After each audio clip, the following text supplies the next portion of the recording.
हम पढ़ क्या रहे थे, नेफ्रॉन चल रहा था, स्ट्रक्चरल और फंक्शनल ऑफ किडनी को क्या बोलते हैं?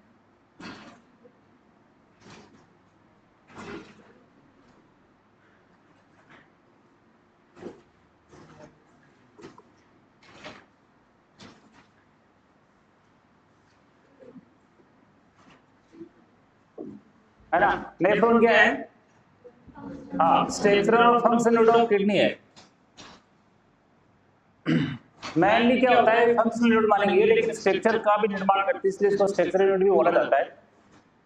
प्रीवियस क्लास में बात की थी कि एक किडनी में 10 लाख नेफ्रॉन होते हैं, तो दोनों में कितने हो गए? 20 लाख। ठीक है, एक नेफ्रॉन 3 सेंटीमीटर क्या होता है? लेंथ होता है, उसकी लंबाई होती है 3 सेंटीमीटर की। ठीक है, उसके पार्ट्स की हमने बात की थी कि जो नेफ्रॉन है वो कितने भागों में डिवाइड होता है, कौन कौन से? और रीनल कॉर्पसल और रीनल ट्यूबुल्स, रीनल कॉर्पसल और रीनल ट्यूबुल्स। तो रीनल कॉर्पसल में दो पार्ट है, तो ग्लोमेरुलस था और एक क्या था? कॉमन कैप्सूल था। ये दोनों लोग रीनल कॉर्पसल में आ रहे थे। इसके अलावा पीसीटी, लूप ऑफ हेनले और डीसीटी, ये किस में आ रहे थे? रीनल ट्यूबुल्स में आ रहे थे। सीटी ऑल्सो, बट सीटी एक पर्टिकुलर नेफ्रॉन के लिए नहीं होती है, ये ग्रुप ऑफ नेफ्रॉन में आती है। सीटी किस में आती है? ग्रुप ऑफ, क्योंकि बहुत सारे नेफ्रॉन आके उनका एंडिंग यहाँ जुड़ जाता है, तो यूरिन का कलेक्शन होता है, देखने को मिलता है। फिर इसके अंदर कुछ सेल देखी थी हमने, जो स्पेशल टाइप की वेसल्स इसके अंदर इंटर करती है, उसको क्या बोलते हैं हम? Efferent arterioles. एफरेंट आर्टरियोल्स गुच्छा बनाती है, जिसको ग्लोमेरुलस कहते हैं। कौन सी कैपिलरीज का गुच्छा होता है? यहाँ पे कौन सी कैपिलरीज का गुच्छा होता है? फेनिस्ट्रेट, है ना, फेनिस्ट्रेट कैपिलरीज का गुच्छा होता है। उसके बाद में आगे जो निकलती है वेसल्स, वो क्या होती है? एफरेंट आर्टरियोल्स होती। ठीक है, दोनों वेसल्स के दीवारों पे सेल पाई गई थी, जिसको कौन सी सेल बोले थे? JG cell. तो जेजी सेल का काम क्या था? जब बीपी कम हो रही है, ज्यादा हो रही, जब बीपी कम हो रही थी तो ये स्टिमुलेट हो रहा था और क्या रिलीज कर रहा था? रेनिन। और कौन सा सिस्टम एक्टिवेट कर रहा था? ट्रांस सिस्टम एक्टिवेट कर रहा था बीपी वापस। इसके अलावा इसके एक्स्ट्रा ग्लोमेरुलर सेल्स थी, extra glomerular cell messenger cells of PG, prostaglandin को क्या कर रही थी? रिलीज कर रही थी, जो बीपी ज्यादा होने से को वापस कम कर रही थी। इसके बेसमेंट में सेल थी इंटरस्टिशियल फाइब्रोब्लास्ट सेल, जो इरिथ्रोपोइटिन को रिलीज करती है ना। इसके बीच में जो सेल थी उनको क्या बोला था? मैसेंजर सेल, जो फेगोसाइटोसिस का काम करती है। इसके अलावा मैंने फेगोसाइटोसिस सारी चीजों को बताई थी। लीवर में कौन करता है? ऊपर सेल। स्प्लीन में, स्प्लीन में लिटोरल सेल। बोन में ऑस्टियोक्लास्ट, ब्लड में, ब्रेन में, लंग्स में डेथ सेल, प्लेसेंटा में हुक बेवर सेल।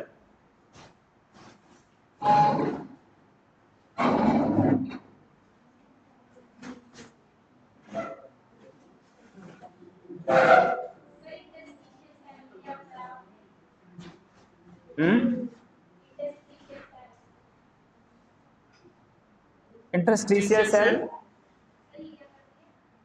कौन सी सेल? Fibroblast cell. इसका लिखा है तो नहीं अभी? कल कहां तक लिखा है आपने?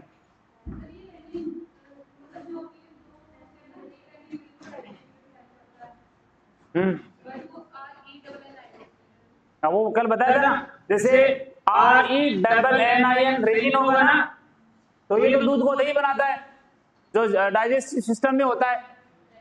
हाँ, और एक होता है RENIN रेनिन, ये किडनी में होता है ना, जो बीपी को मेंटेन करता है।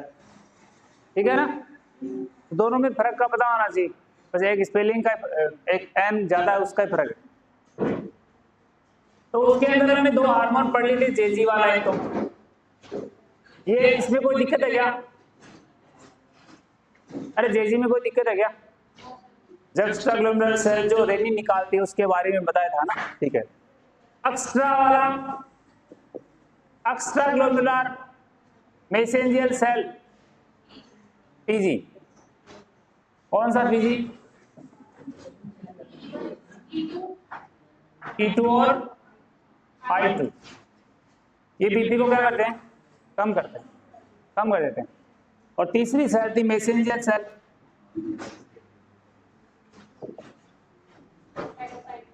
ये फेगोसाइटोसिस वाली सेल। यहां तक चर्चा हो गई थी ना? ठीक। इसके बाद में आगे फोर्थ नंबर की सेल कौन सी है? फोर्थ नंबर की सेल कौन सी है? Interstitial fibroblast cell.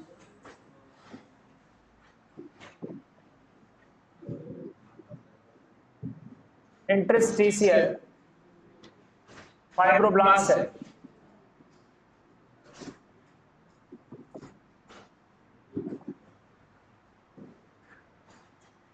Interstitial fibroblast cell होती है वो जो बेसमेंट मेम्ब्रेन होती है वहां पाई जाती है।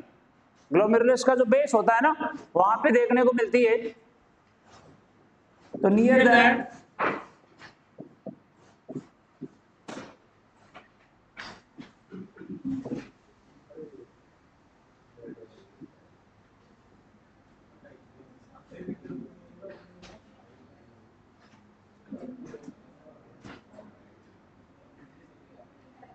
Near the basement membrane of glomerulus, ठीक है। इधर देखो,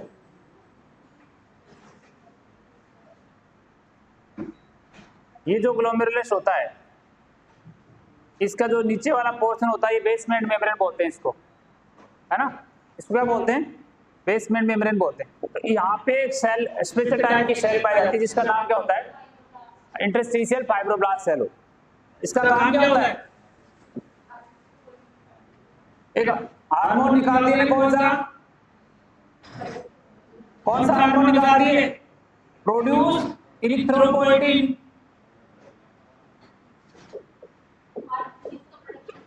हाँ, और ये इरिथ्रोपोएटिन आरबीसी का प्रोडक्शन करवाता है ना। ये आरबीसी का प्रोडक्शन कराने वाला हार्मोन होता है जो किडनी निकालती है। तो एक स्पेशल टाइप की सेल होती है जिसको बोलते हैं इंटरस्टिशियल फाइब्रोब्लास्ट सेल होती है। ये बेसमेंट मेम्ब्रेन के पास में पाई जाती है और ये इरिथ्रोपोएटिन रिलीज करती है जो आगे जाके क्या बनाता है? ये आरबीसी का प्रोडक्शन करने में सहायता करता है, ठीक है। तो आपको ये पता होना चाहिए कि इरिथ्रोपोएटिन कौन रिलीज करवाता है?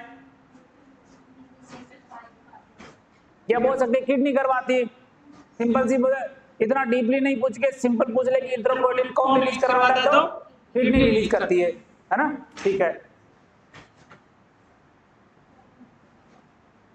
लिखो इसको एक बार,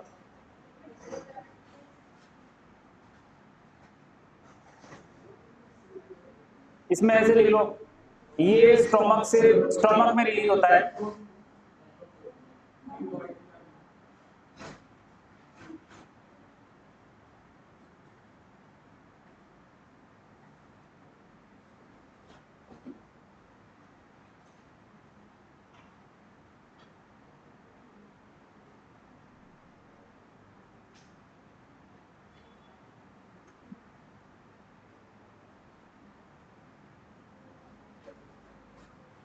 इसको बंद कर दो, थोड़ा बहुत ठंडा हो जाए।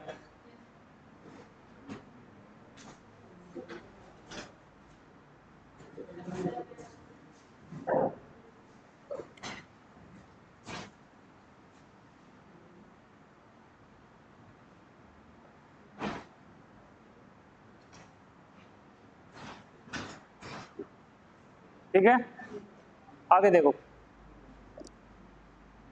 4-5 नंबर पे कौन सी होती है?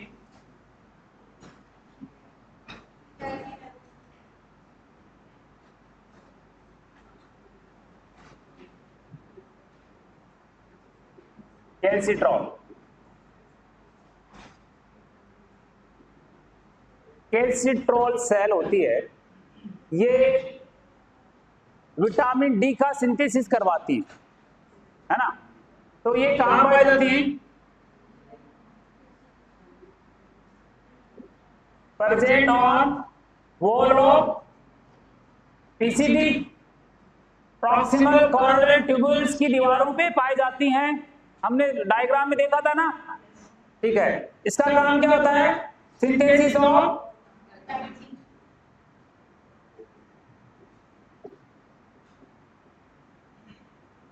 विटामिन डी, विटामिन डी का सिंथेसिस कराती है, ठीक है। ये कैसे करवाती है वो एक प्रोसेस हम पढ़ेंगे जब इसके फंक्शन की बात आएगी तब,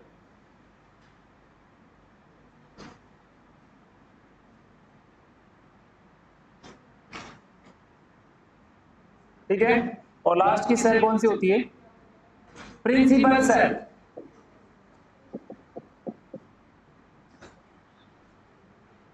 प्रिंसिपल सेल ये डी डी सॉरी डीसीटी और सीटी दोनों में पाई जाती हैं।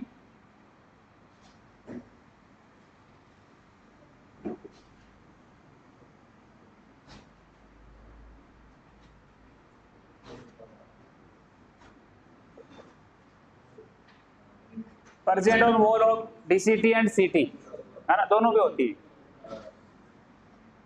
क्या काम होता है? हाँ, एडीएच एक्ट करता है यहाँ पे।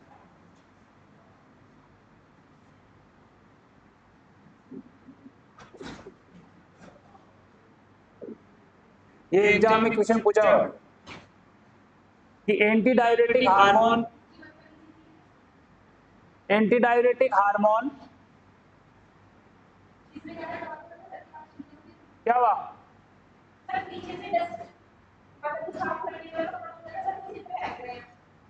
कौन फेंक रहा है भाई? यहाँ कैमरा लगा हुआ, पता है क्या आपको?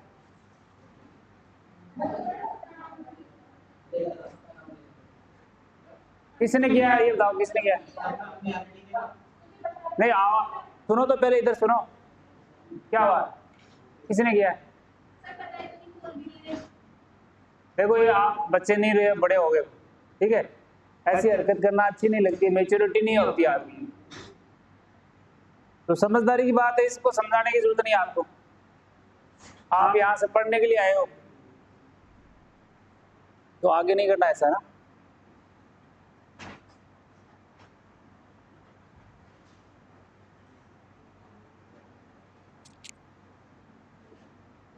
तो प्रिंसिपल सेल कहाँ पाई जाती है?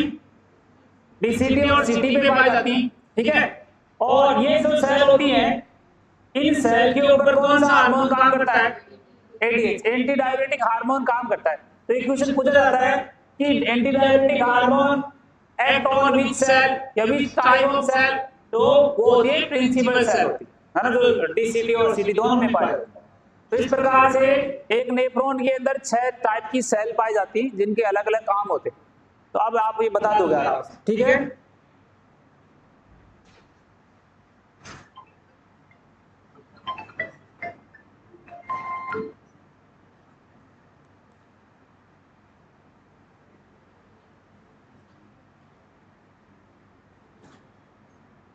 चले आगे चलें, यहाँ तक कोई दिक्कत नहीं है ना, ठीक है।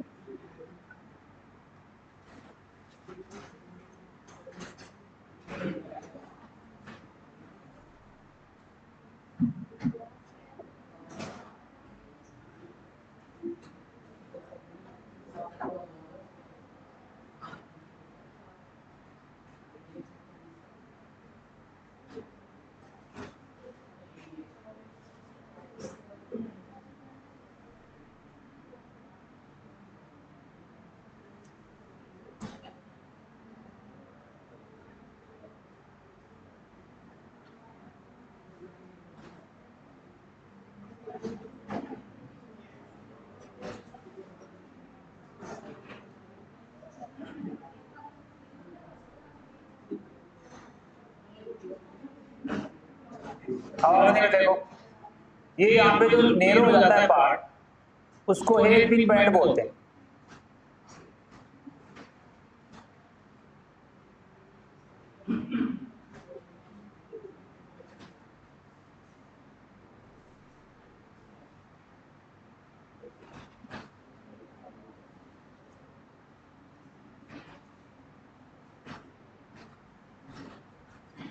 ठीक है, यहाँ पे कौन सी सेल का गुच्छा है?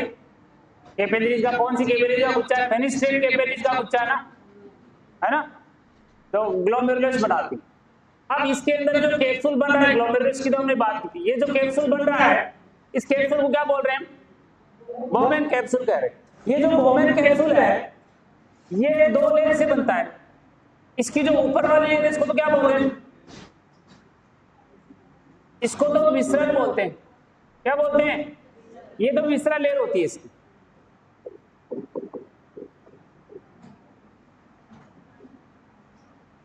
और ये जो इसके नीचे की जो लेयर होती है इसको पैराइटल लेयर बोलते हैं।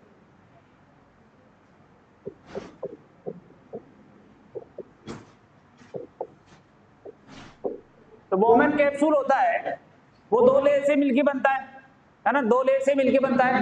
एक तो कौन सी होगी? विसरल लेयर, और एक कौन सी होगी? Parietal layer.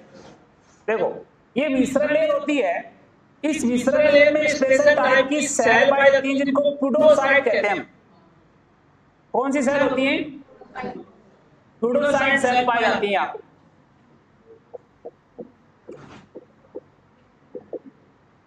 प्यूडोसाइट सेल होती हैं वो विसरल लेयर में पाई जाती है। इनको फुट सेल भी बोलते हैं। जैसे पैर नहीं होते कि अपने, वैसी टाइप की सेल होती है। इन सेल का काम क्या होता है? जैसे ये पैर ऐसे पैरनुमा स्ट्रक्चर में होती है,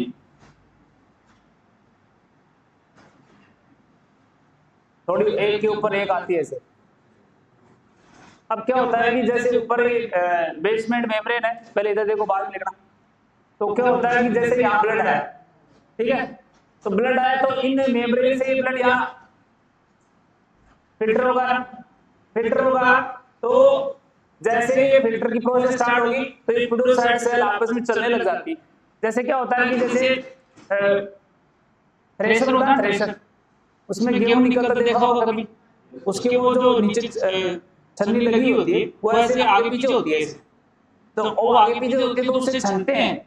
वैसे ही हमारे नेफ्रॉन में ये प्यूडोसाइट सेल होती है जो आगे पीछे होती है और फिर उनसे कंटेंट्स होते हैं वो छनते हैं। इस प्रकार की प्रोसेस चलती है। इन सेल को क्या बोला जाता है? इनको प्यूडोसाइट सेल बोलते हैं, है ना। इनको कौन सी सेल बोलते हैं? प्यूडोसाइट सेल बोलते हैं, है, जो ये फिल्टर करने का काम करवाती है। और ये जो विसरल लेयर होती है ये मॉडिफाई सिंपल स्क्वामस सेल की बनी होती है। स्पेशल टाइप की सेल के नाम है। तो विसरल लेयर कौन सी सेल की बनी होती है? मॉडिफाई सिंपल स्क्वामस सेल की बनी होती है। और पैराइटल लेयर किसकी बनी होती है? पैराइटल लेयर बनी होती है वो सिंपल स्क्वामस एपिथेलियम की बनी होती है। दोनों में इतना फर्क है, वो मॉडिफाई होती है क्योंकि उसमें प्यूडोसाइट होते हैं और ये ओनली सिंपल की होती है, ठीक है। ये दोनों लेयर मिलके एक कैप्सूल बनाते हैं जिसको क्या बोलते हैं? बोमेन कैप्सूल बोलते हैं। और दोनों के बीच के स्पेस को क्या बोलते हैं? कैप्सूल स्पेस, है ना। दोनों के बीच के स्पेस को कैप्सूल स्पेस बोलते हैं। ठीक है, इस डायग्राम को एक बार बनाना, लास्ट में बनाना है इसको। हम एक यहाँ पे कुछ थ्योरी लिखेंगे। पहला इसके अंदर जो रीनल ट्यूबुल्स का पार्ट पढ़ रहे थे,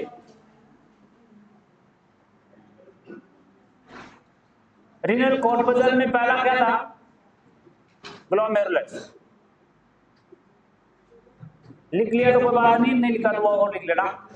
ये कैपिलरीज का गुच्छा होता है, बंच ऑफ कैपिलरी। और कौन सी कैपिलरी होती है? फेनिस्ट्रेट।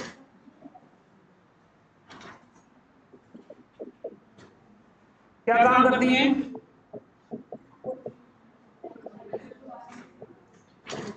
फिल्ट्रेशन ऑफ ब्लड, है ना, ब्लड का फिल्ट्रेशन करने में सहायता करती है। इसके अंदर एक अपरेटस बनता है जिसको बोलते हैं जेजी अपरेटस। ये ग्लोमेरुलस में बनता है।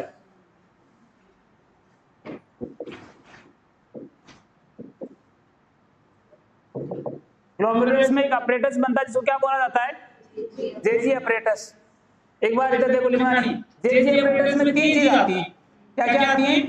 JG cell, extra glomerular, sorry glomerular और मैकुला डेंसा। इन तीनों को एक साथ बोला जाता है क्या? जेजी अपरेटस, है ना। जेजी अपरेटस किसको बोलते हैं? इसमें जेजी सेल, एक्स्ट्राग्लैंडुलर, मैसेंजर सेल और मैकुला डेंसा, इन तीनों को एक साथ में क्या बोला जाता है? तो दोनों की तो हमने पहले चर्चा कर चुके हैं कि जेजी सेल क्या होती है? वो सेल जो बीपी कम होने से रेनिन निकालती है, ठीक है। एक्स्ट्राग्लैंडुलर सेल के बारे में जानते हैं कि जब बीपी ज्यादा होती है तो प्रोस्टाग्लैंडिन रिलीज करती है ना, ठीक है। एक होता है मैकुला डेंसा, ये क्या होता है? हाँ, रेगुलेट करता है अपने आप। देखो कैसे होता कहाँ है, देखो पहले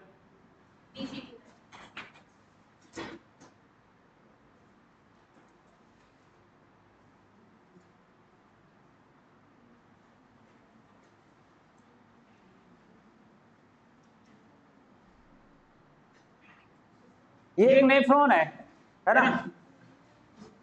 तो ये नेफ्रॉन के glomerulus women capsule PCT loop of Henle SOS को घुमाया गया है समझाने के लिए। DCT loop of Henle DCT, ये डीसीटी यहां तक है। इस डीसीटी के इस कोने पे, डीसीटी की दीवारों पे एक स्पेशल पॉइंट होता है। डीसीटी के दीवारों पे एक स्पेशल पॉइंट होता है, उस पॉइंट का नाम क्या माना गया है? Macula densa. लेकिन उसकी लोकेशन कहां है? देखो उसकी लोकेशन है कि डीसीटी के वॉल पे पाया जाता है वो पार्ट जहां ये ग्लोमेरुलस के जाके टच होता है, समझ रहे हो क्या? डीसीटी के वॉल पे, लेकिन कहां पे? जो डीसीटी कहां टच होती है, ग्लोमेरुलस के टच होती है, वहां पे पाया जाता है। इसका काम ये होता है कि ये जीएफआर को अपने आप रेगुलेट कर देता है। जैसे 1 मिनट में 125 ml होगी ना, तो 125 से 130 नहीं होने देगा ये उसको क्या कर लेगा? मेंटेन कर लेगा, रेगुलेट कर लेता अपने आप। क्योंकि रेट बढ़ जाएगी ना तो आउटपुट ज्यादा नहीं हो जाएगा, है ना। तो ये अपने आप रेगुलेट करने वाला पॉइंट होता है। तो इसके लिए क्या बोलोगे आप? मैकुला डेंसा क्या है?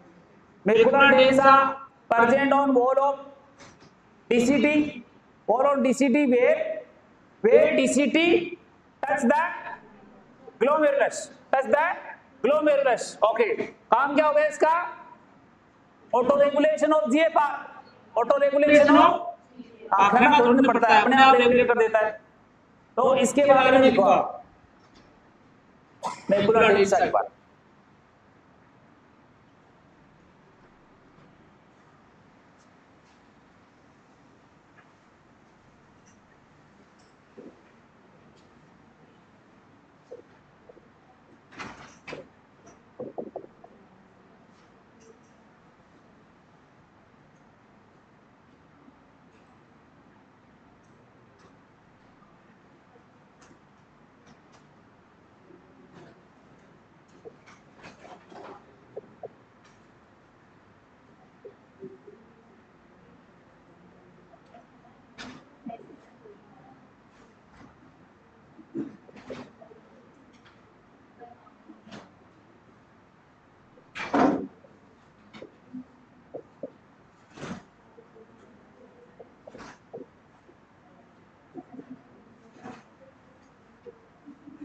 तो मैकुला डेंसा डीसीटी की वॉल पे पाया जाता है, जहां से डीसीटी ग्लोमेरुलस के टच होती है।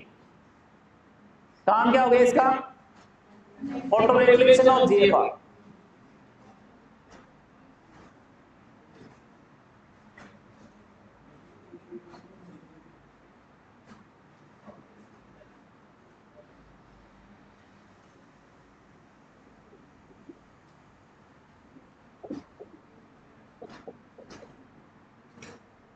जीएफआर की फुल क्या होती है? हाँ, फिल्ट्रेशन रेट है ना। तो इसको रेट को रेगुलेट करने वाला पॉइंट होता है जिसको मैकुला डेंसा कहते हैं। तो जेजी अपरेटस जैसे ऐसे पूछेगी all things will involve in JG apparatus except, कि सारी चीजें जेजी अपरेटस में आती है एक को छोड़ के। तो पहले आपको पता होना चाहिए जेजी अपरेटस में आता क्या क्या है, ठीक है। फिर आपसे ऑप्शन जैसे पूछे कि जैसे क्वेश्चन समझ गए क्या कि all things involve in JG apparatus except, all things involve in JG apparatus except. तो JG cell, interstitial fibroblast cell, extraglandular cell और मेकुला डेंसा फाइब्रोब्लास्ट सेल नहीं होती है ना, और 3 चीज होती है।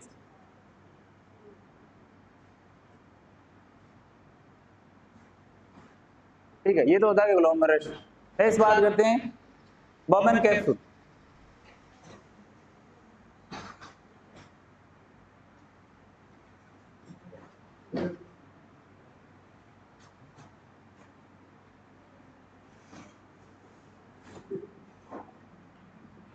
बर्मन कैप्सूल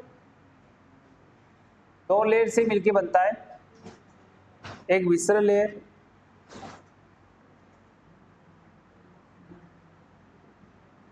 और एक parietal layer.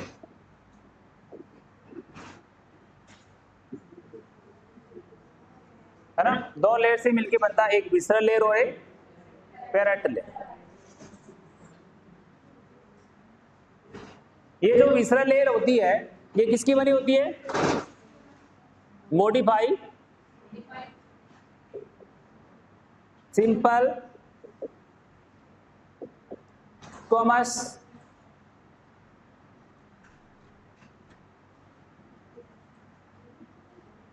modified simple squamous epithelium।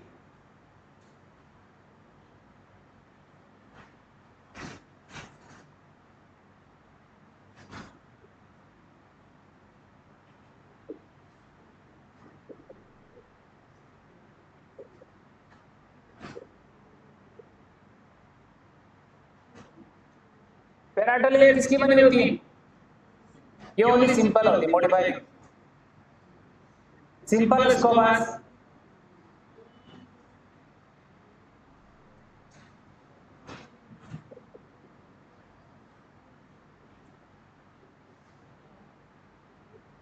Simple squamous epithelial layer होती।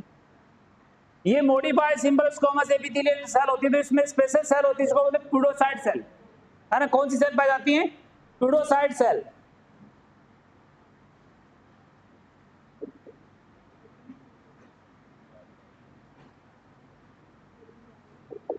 प्यूडोसाइट सेल पाई जाती है।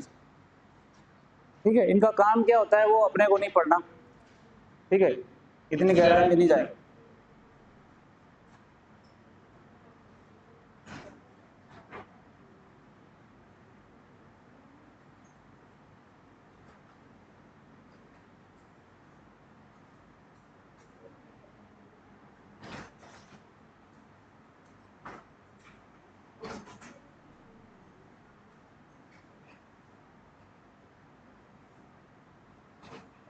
तो विसरल लेयर किधर होती है?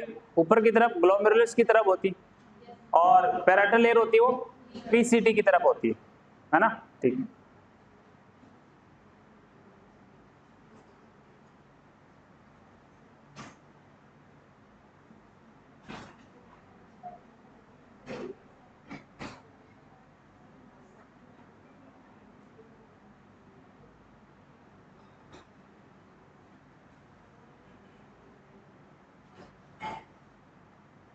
हो गया।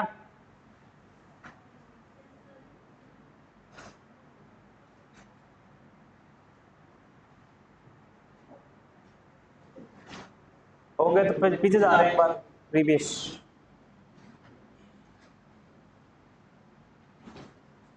इसमें देखो यहाँ इनकी बातें हो गई थी, आगे देखो ये क्या स्टार्ट हो गई? ट्यूब, रीनल ट्यूब स्टार्ट हो गई। तो ये क्या है? इसकी पीसीडी है ना, ये पीसीडी है।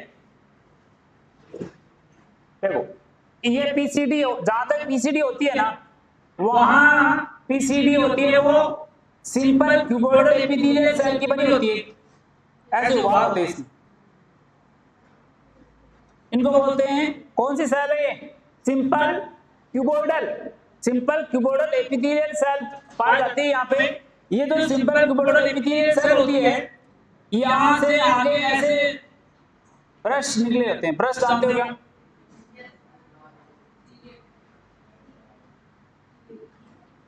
कपड़े धोने वाला ब्रश, जिसमें आगे हेयर निकले रहते हैं, जिससे हम यदि रगड़ते हैं तो साफ हो जाते हैं। ठीक है, वैसे ही ब्रश पाए जाते हैं इस कौन सी सेल, कौन सी पार्ट में? पीसीटी के अंदर। वो ब्रश कहाँ पाए जाएंगे? क्यूबोइडल एपिथेलियल सेल में पाए जाते हैं। ये ब्रश का काम क्या होता है? कि यहाँ पे जो न्यूट्रिएंट्स आएंगे ना ये इनको रीअब्जॉर्ब कर लेता है ना। ये ब्रश बॉर्डर क्या कर लेते हैं। तो कई बार क्वेश्चन पूछा जाता है कि सबसे ज्यादा इलेक्ट्रोलाइट्स रीअब्जॉर्प्शन कहाँ होता है, पीसीटी में। सबसे ज्यादा इलेक्ट्रोलाइट का रीअब्जॉर्प्शन कहाँ होता है, पीसीटी। तो पीसीटी की बात की, पीसीटी है उसमें सिंपल क्यूबोइडल एपिथेलियल सेल पाई जाती है विथ प्रोमिनेंट ब्रश बॉर्डर। इसके साथ पाई जाती है, प्रोमिनेंट ब्रश बॉर्डर के साथ पाई जाती है। और इससे सेल में स्पेशल क्वालिटी होती है कि ये एक्सेसिव इलेक्ट्रोलाइट को क्या कर लेती है, रीअब्जॉर्ब करती है। रीअब्जॉर्प्शन की सबसे ज्यादा कैपेसिटी इन्हीं के कारण पाई जाती है इसमें, ठीक है। अब इसकी पीसीटी की जो लेंथ होती है वो 14 mm होती है ना, मिलीमीटर में नापते हैं इसको। कितनी लंबी होती है, 14 mm की होती है। और इसका डायमीटर होता है वो 50 माइक्रो होता है। बस इतनी बातें लिखना है, ज्यादा नहीं पड़ती।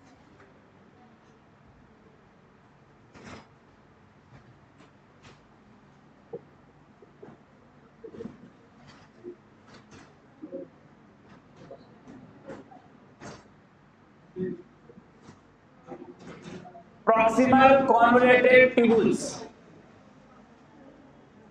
इसकी फुल फॉर्म है, ये सिंपल क्यूबोइडल एपिथेलियल सेल के बने होते हैं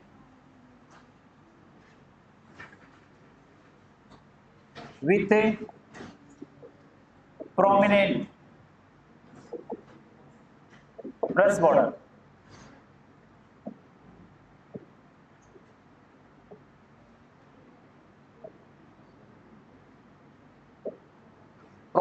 विथ प्रोमिनेंट ब्रश बॉर्डर है ना, विथ प्रोमिनेंट ब्रश बॉर्डर के साथ क्यूबोइडल एपिथेलियल सेल के बने होते हैं। तो यहाँ पे एक्सेसिव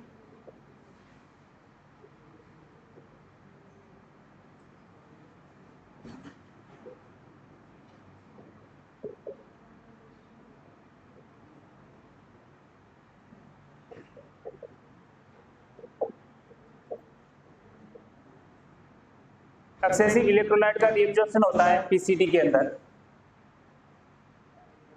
तो सिंपल क्यूबोइडल एपिथेलियल सेल के बने होते हैं, ब्रश बॉर्डर सेल के साथ होते हैं।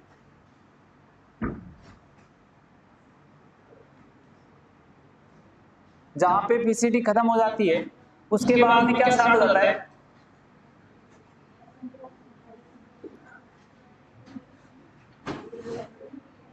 यहां से क्या स्टार्ट हो गया, डिसेंडिंग लूप ऑफ हेलिंग। आवाज नहीं हुई,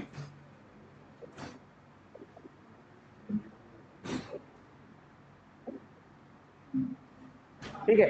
ये जो डिसेंडिंग लूप ऑफ हेनले होता है, बस एक यही ऐसा लूप ऑफ हेनले है जिसके अंदर ओनली सिंपल स्क्वामस सेल पाया जाता है।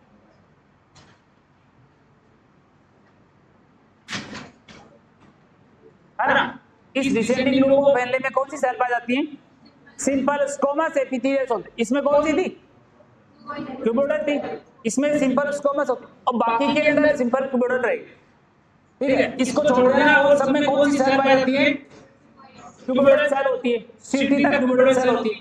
तो ये कौन सी पार्ट हो गया, हेयरपिन बैंड, ये असेंडिंग लूप ऑफ हेनले, ये क्या है पीसीटी, और ये सीटी। इतने पार्ट होते हैं ना। तो आपने इस डायग्राम में ये देखा कि पीसीटी, इधर देखना, PCT, hairpin band, ascending loop of Henle, DCT और सीटी में कौन सी सेल पाई जाती, सिंपल क्यूबोइडल सेल पाई जाती। और विसरल लेयर, पैराइटल लेयर और डिसेंडिंग लूप ऑफ हेनले में स्क्वामस पाया जाता है। बस थोड़ा सा इसमें मॉडिफाई है और सेफ होता है ना, सिंपल स्क्वामस सेल पाया जाता है। तो पूरे नेटवर्क में पता चल गया कि कौन दो टाइप की सेल होती है। अरे ले जा रहा हूं, ठीक है। अब इसके अंदर ब्रश बॉर्डर पाया जाता है, इसलिए सबसे ज्यादा यहाँ पे एब्जॉर्प्शन होता है। यानी 100 में से 88% एब्जॉर्प्शन कहाँ होता है, और बाकी का 12% होता है वो आगे आगे हो जाता है ना। वो फिर लूप ऑफ हेनले में भी होता है, डीसीटी में भी होता है। हाँ जी,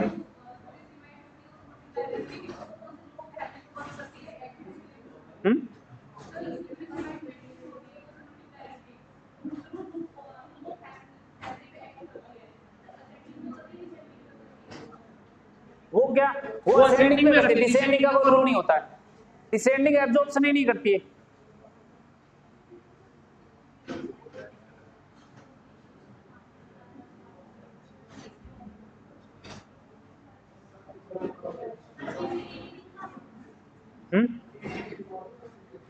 पीसीडी गया कहां पे, ये लो।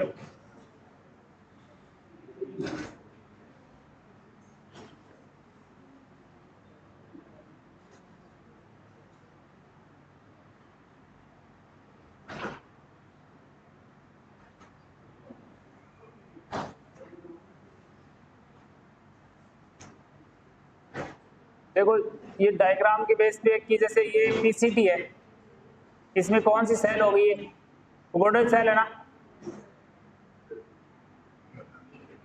ठीक है। इन कुबोइडल सेल, इनके सेल के ऊपर क्या पाए जाते हैं, ये ब्रश बॉर्डर है, ये ब्रश बॉर्डर है जो आपने डायग्राम में देखा थे, ये एब्जॉर्प्शन करवाते हैं ना।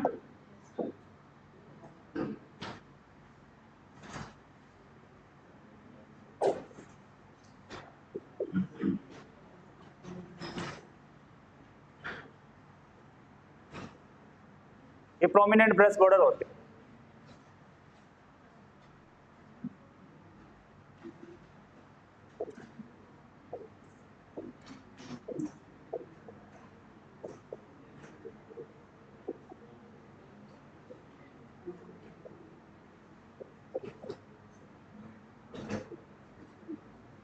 डिसेंडिंग लूप ऑफ हेनले किसके बने होते हैं,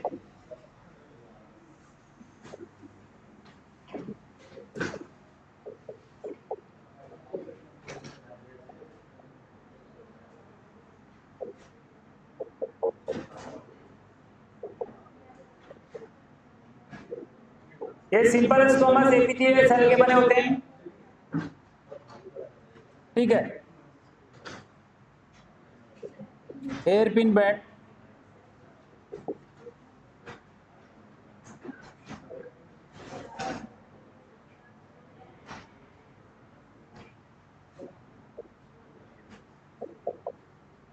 ये सिंपल क्यूबोइडल,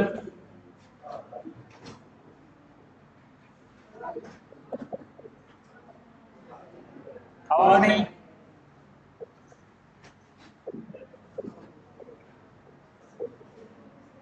हेयरपिन बैंड, ये भी सिंपल क्यूबोइडल एपिथेलियल सेल के बने होते हैं, असेंडिंग,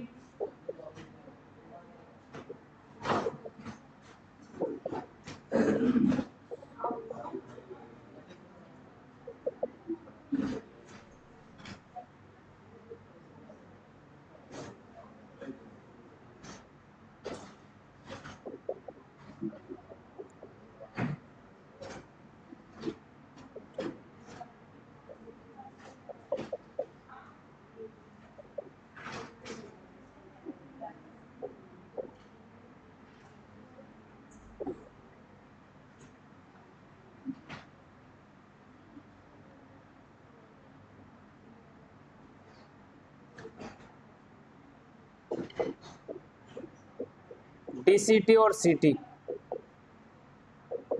ये भी से है।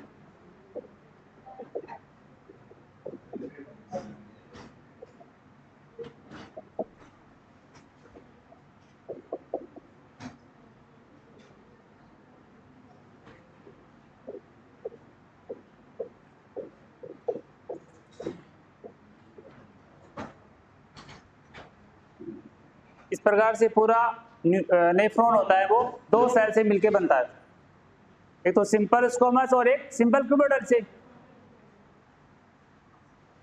आप ये समझ रहा कि जहां पे क्यूबोइडल वर्ड आ गया ना वो एब्जॉर्प्शन के लिए होता है, तो क्यूबोइडल वर्ड आ गया ना वो किसके लिए यूज होता है, एब्जॉर्प्शन करवाने के लिए।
हो गया ना?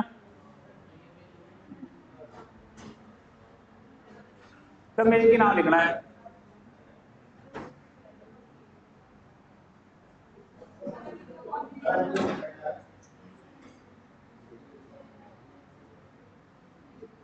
बताइए, कह रहा हूं सब में एक ही नाम लिखना है।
डीसीटी और सीटी का फंक्शन क्या होता है? डीसीटी वाटर का रीअब्जॉर्प्शन करती है, सोडियम का भी करती है, और सीटी होती है ना, वो भी करती है।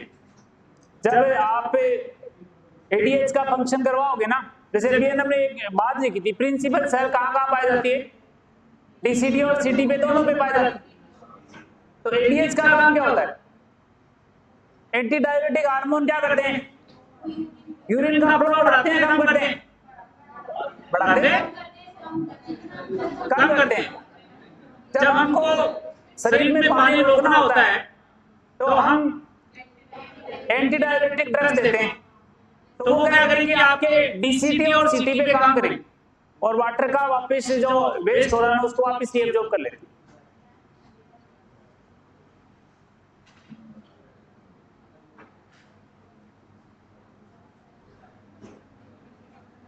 ठीक है?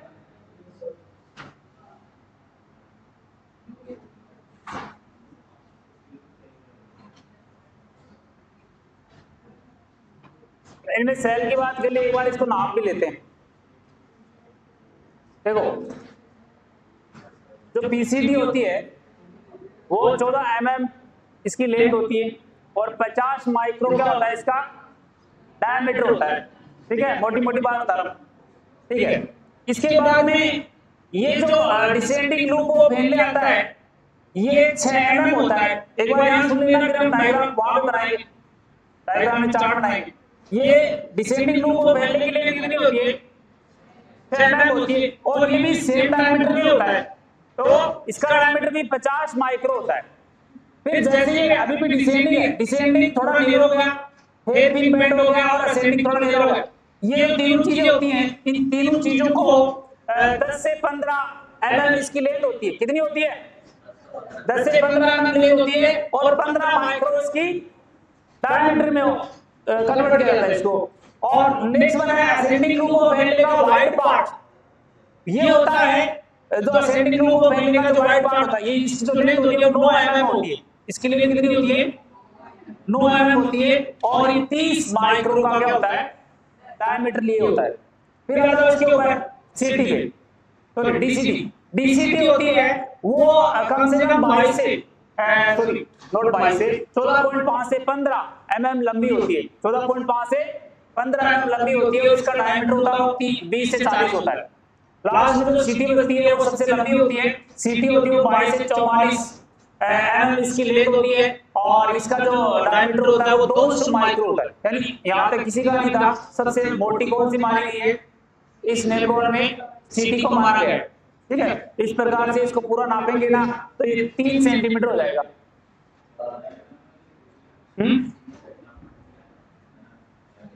देखो क्या होता है कि एग्जाम में पूछे या ना पूछे, लेकिन क्या होता है किस्मत कई बार ऐसी हो जाती है पूछ ले, तो हम तो सारी चीज पढ़ के जाएंगे ना। वो कॉलेज वाली बात थोड़ी है, बोले 5 क्वेश्चन आएंगे, बोले 5 में 8वां में तो आएंगे, तो वो तो खत्म हो गया काम।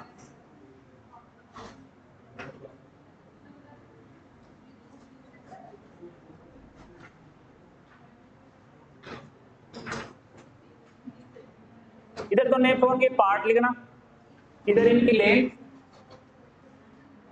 और इधर इसका डायमीटर।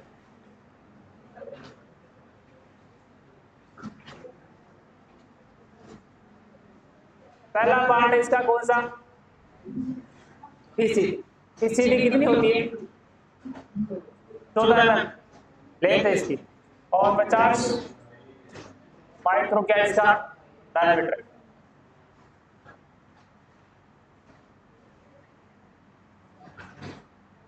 फिर है ठीक यानी मोटा, ठीक डिसेंडिंग,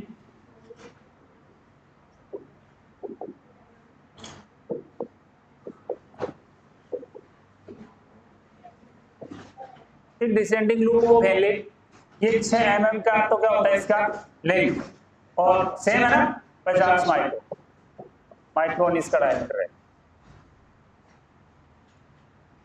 फिर 3 पार्ट एक साथ बोले थे कि थिन,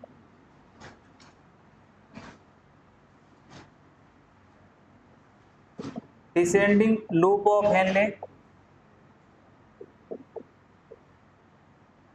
हेयरपिन बैंड,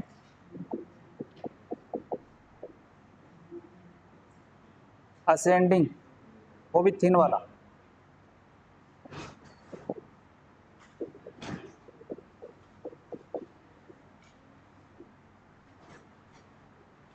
ये होते हैं 10 से 15 mm इसकी लेंथ है और 15 माइक्रोन क्या इनकी डायमीटर है।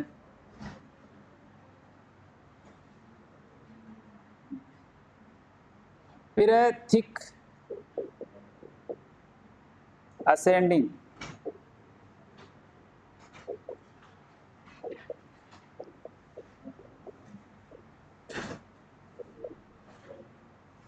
ये 9 mm क्या होता है लेंथ होती है और 30 माइक्रो क्या इसकी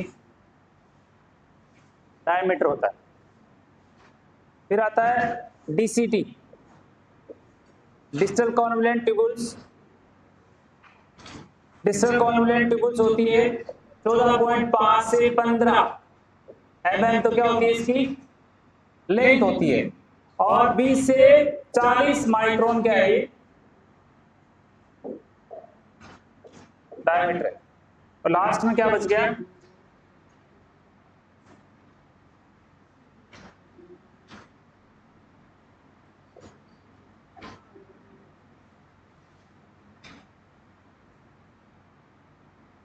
सीटी, कलेक्टिंग डक्ट। कलेक्टिंग डक्ट होती है 22 से mm तो क्या है इसकी लेंथ और डायमीटर कितना है 200 माइक्रो, सबसे बड़ी मोटी। इस प्रकार से इसको नापा जाता है। तो पीसीटी की लेंथ 14 mm है, डायमीटर 50 माइक्रोन है। ठीक, यहाँ पे जो डिसेंडिंग लूप ऑयल को 2 भागों में बांटा है, एक मोटे वाले को पतले वाले को। तो मोटे वाला है लूप ऑफ हेनले डिसेंडिंग को 6 mm होता है, इसका 50 माइक्रोन डायमीटर होता है। इसमें 3 पार्ट आ गए, पतले वाला descending loop of Henle, hairpin band और पतले वाला असेंडिंग लूप ऑफ हेनले। ये 10 से 15 mm इसकी लेंथ होती है और 15 माइक्रोन क्या होता है डायमीटर होता है। उसके बाद में इसके ऊपर वाला जो असेंडिंग है वो थिक वाला, thick ascending loop of Henle 9 mm होता है और इसका 30 माइक्रोन क्या होता है डायमीटर होता है। डीसीटी होती है वो 14.5 से 15 mm होती है, 20 से 40 माइक्रोन इसका डायमीटर होता है। और सीटी होती है वो 22 से 44 mm होती है, इसका डायमीटर कितना होता है 200 माइक्रोन, सबसे बड़ा माइक्रोन, क्योंकि यहाँ पे बहुत सारे नेफ्रॉन्स के पार्ट्स आगे जुड़ते हैं इसलिए सबसे बड़ी होती है। यूरिन का कलेक्शन करती है, कलेक्टिंग का मतलब कलेक्शन। तो ये इसको मेजरमेंट करने का तरीका है। देखो अब इसमें से क्या है कि चलो क्वेश्चन अब तक आए नहीं है, लेकिन जिस प्रकार से पेपर कॉम्प्लिकेटेड होते जा रहे हैं आ भी सकते हैं, है ना। और जब आ जाए और फिर हम ही करके आए तभी तो हम स्पेशल है। बीट से स्पेशल होने का मतलब क्या होता है, आप कुछ अलग अलग करके आए कि ये जो मेजरमेंट हमने पढ़े थे कहीं, देखो एक बार में याद नहीं आएंगे, याद होंगे भी नहीं, लेकिन एक दिन ऐसा आएगा जिसमें याद भी हो जाएंगे, ठीक है। तो करत करत अभ्यास जन्मत हो सुजात, ये आपने मुहावरा सुना है क्या, ठीक है।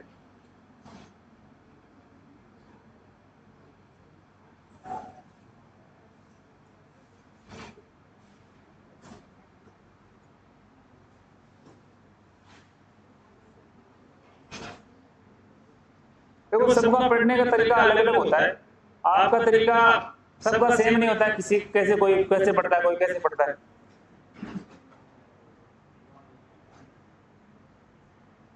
और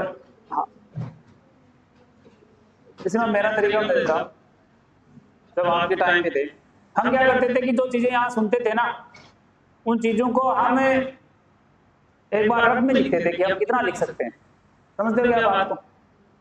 जैसे आपने पूरे यहाँ पे कुछ भी सुना उसको आप घर पे जाके एक बार रफ में लिखो, जरूरी नहीं है कि सारा का सारा लिखो, कितना लिख सकते हो।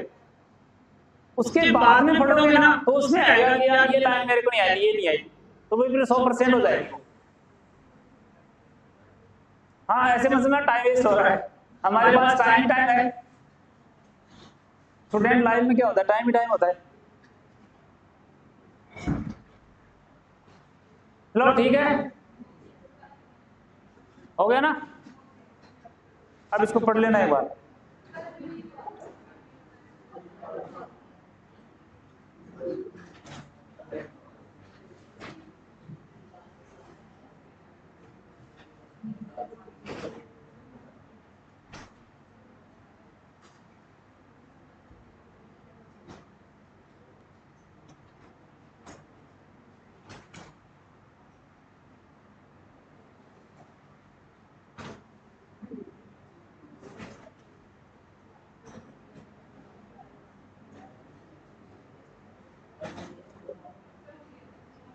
हो गया।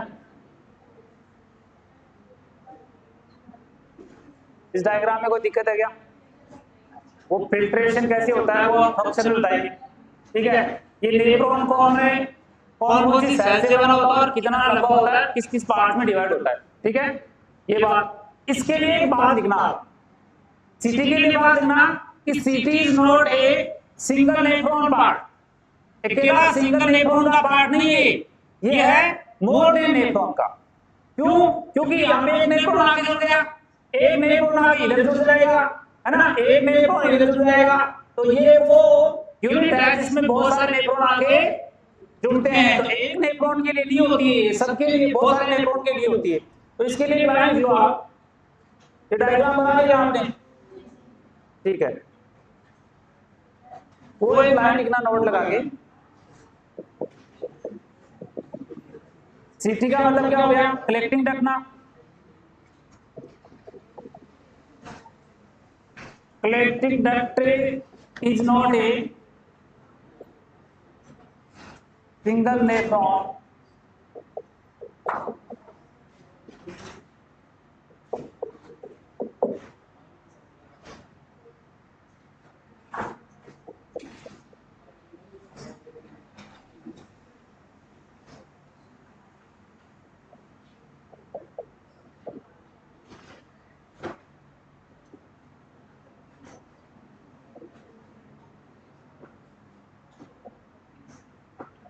collecting duct is not a single nephron part, it is part of more than one nephron, है ना, एक से ज्यादा नेफ्रॉन का पार्ट होता है।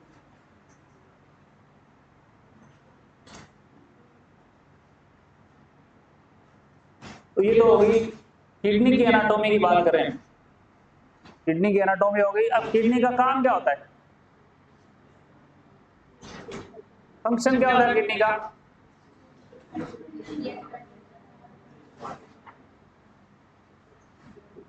वेस्ट बाहर निकालना और पीएच मेंटेन करना, बहुत बढ़िया। विटामिन डी का सिंथेसिस करना, हाँ ठीक है। इधर कुछ बोलो, पीपी मेंटेन करना, बहुत बढ़िया। ऑस्मोलैरिटी को मेंटेन करता है, आयन कंपोजिशन को मेंटेन करता है।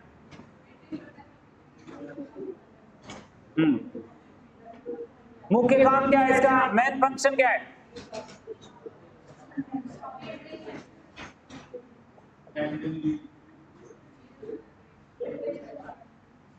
पीपी मेंटेन करना मेन काम नहीं इसका, इसका मेन काम है यूरिन बनाना और उसको बाहर निकालना, है ना?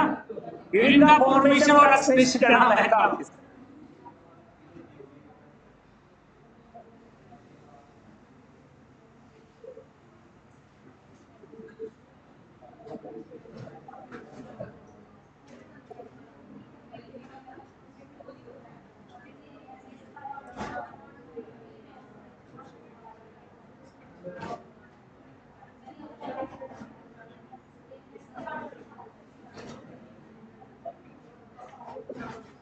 ठीक है, मेन फंक्शन क्या है? Formation of urine and excretion of nitrogenous waste, nitrogenous waste product का एक्सक्रीशन करना, ये मेन काम होता है। ठीक है, ये पहला फंक्शन है इसका। दूसरा फंक्शन होता है maintain acid base balance.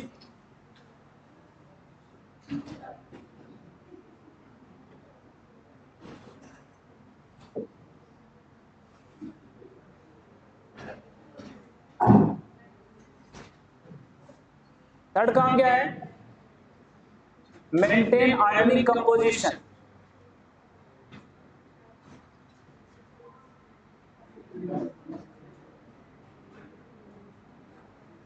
Fourth काम क्या है?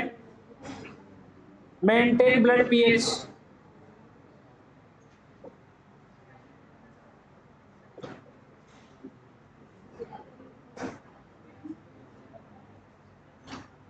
फिफ्थ काम क्या है?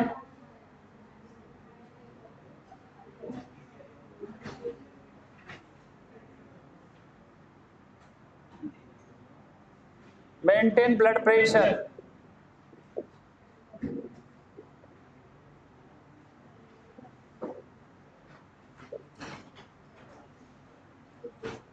Next, synthesis of vitamin, synthesis of vitamin D.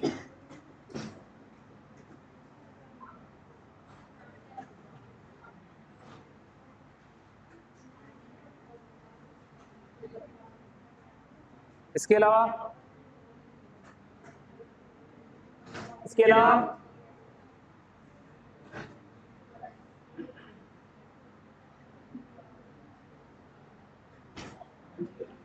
Hormone synthesis,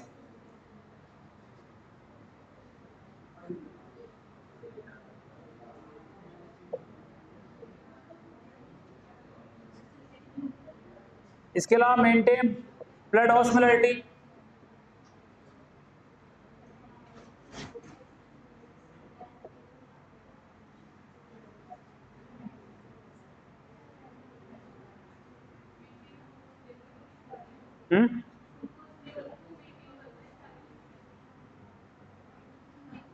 maintain blood glucose level,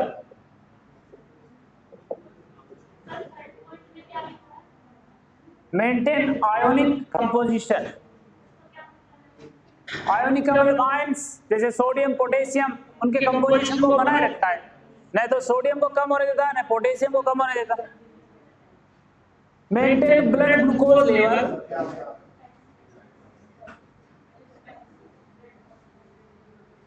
maintain blood glucose level during starvation. अभी तो सबके बारे में चर्चा करेंगे, हम तो नाम लिख रहे हैं। ये 9 काम होते हैं किडनी के, ठीक है। तो पहला मेन काम हो गया फॉर्मेशन ऑफ यूरिन और एक्सक्रीशन ऑफ नाइट्रोजनस वेस्ट।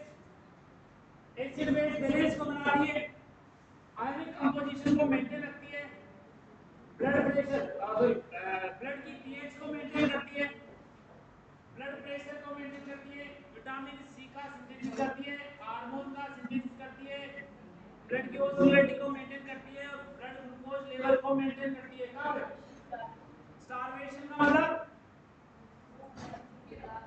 जब हड़ताल पे चला जाता है कोई आदमी, अरे भूख हड़ताल होती है ना, भूख हड़ताल, तो उस दौरान मरता थोड़ी है, मरने किडनी मरने दे देती है ना, उस दौरान ये ग्लूकोज बना देती है, उसको बोलते हैं ग्लूकोज लेवल। ये 9 इसके काम है, हर काम को हम डिटेल से पढ़ेंगे।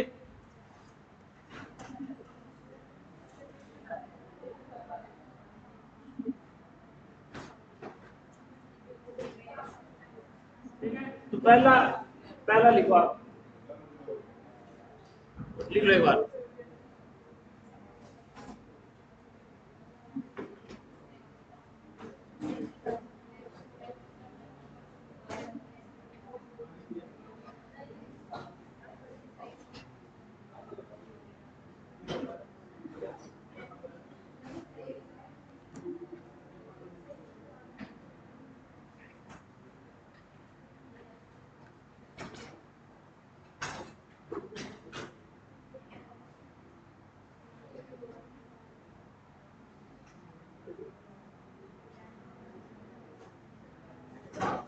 तो 250 ग्राम की किडनी बहुत सारे काम करती है।